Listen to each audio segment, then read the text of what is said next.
Hello guys, good morning. Ngayon ay Huwebes na, September 5, 2024. At ngayon guys, malakas pa rin ang ulan. Akala ko nga umupa na yung ulan. Pero paglabas ko kanina dun sa boarding house, malakas pa ng ulan. Kaya basa yung sapatos ko. Pero by the way, kasi ganun talaga kapag may bagyo. No? Pray lang natin na lahat ay maging safe at saka lalo na sa magbiyahe, ingat lang, madulas ang daan. At saka wag masyadong mabilis ang pagpatakbo ng sasakyan. No? Sabi lang sa driver kapag ramdam na ninyo na mabilis na yung takbo ng sasakyan ng driver. Yung bus, no?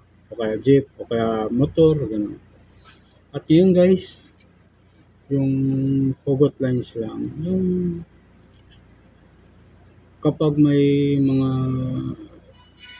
jowa kayo o mayroon kayong karelasyon, dapat maging loyal para at magbigay kayo ng trust sa isa't isa kasi alam niyo naman kapag nasira yung trust, di ba mahirap na yung may balik.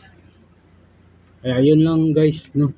Kailangan lang yung trust at saka loyal sa mga karelasyon niyo. Dahil kapag nawala yun, siyempre yung honesty.